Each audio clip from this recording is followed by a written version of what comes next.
తెలుగా హిందీయా? తెలుగా? వాసన చూడు, ఇది పట్టుకో పట్టుకో, వాసన చూడు. పాడైపోయిందా పడవలేదా? మరి పాడైపోయిన పప్పు ఎలా పెడతారు పిల్లలకు? స్మెల్ ఆ రే, ఓ దేఖో కిतना గందా స్మెల్ ఆ రే. ఇన్ఛార్జ్ ఎవరు ఇక్కడ? ప్రిన్సిపల్తో పాటు ఇంకా ఇన్ఛార్జ్ ఎవరు? ఎవరమ్మా ఇక్కడ ఇన్ఛార్జ్? ఆ స్మెల్ చూడాలి, స్మెల్ చూడమ్మా.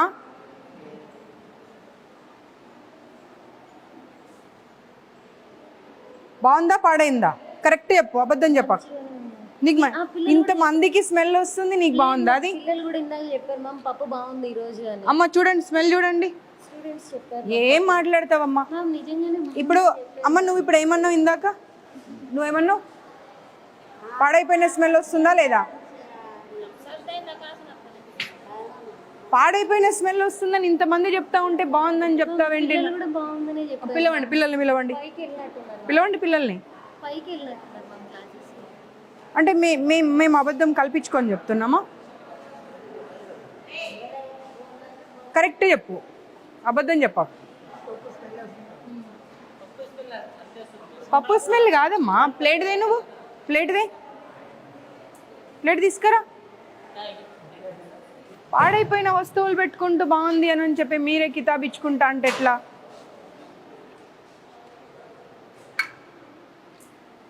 చూడు, ఇన్స్టిట్యూట్లో జాబ్ చేస్తున్నాను, అబద్ధం మాట్లాడకు.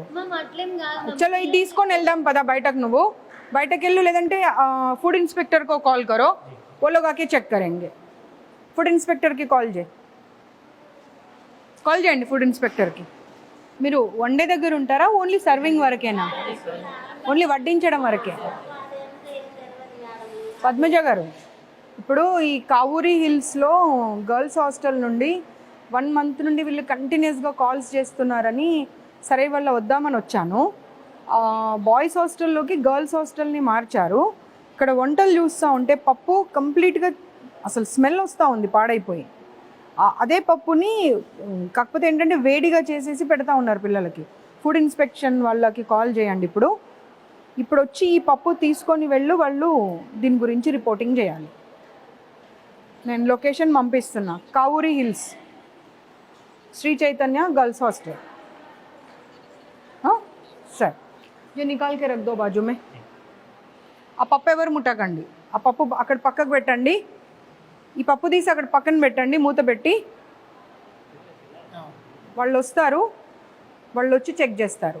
నువ్వు చెప్పడం అవసరం లేదు, నేను చెప్పడం అవసరం లేదు, వాళ్ళే చెప్తారు. ఎందుకంటే ఇప్పుడు ముగ్గురు పాడైపోయిందనే మాటనే చెప్పారు.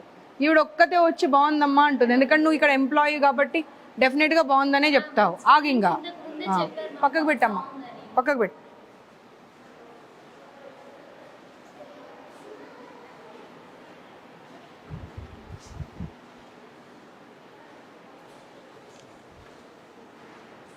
వీళ్ళకు చాలాసార్లు చెప్పాను, ఇలాంటి రూమ్స్లలో పెట్టకండి, డైనింగ్ హాల్స్, కనీసం గాలి వెలుతురు ఏది ఉండదు అని చెప్పి. కానీ శ్రీ చైతన్య నారాయణ వాళ్ళు అసలు మారే అటువంటి ఆలోచన చేస్తున్నట్టు అనిపిస్తలేదు. ఎంప్లాయీస్ని తీసుకొచ్చి పెడతారు. ఆ వైస్ ప్రిన్సిపల్ అని అంటే అట్లీస్ట్ వాళ్ళకి క్వాలిఫికేషన్ కూడా ఉండదు. తీసుకొచ్చేదో 10,000 20,000 జీతాలు ఇచ్చేసి తీసుకొచ్చి పెట్టేసి హాస్టల్స్ రన్ చేస్తూ ఉన్నారు. మినిమం క్వాలిఫికేషన్ ఉండాలి. ఒక కిచెన్ మెయింటైన్ చేయాలి అంటే కూడా నీకు కొంతనన్నా నీ క్వాలిఫికేషన్ ఏంటమ్మా?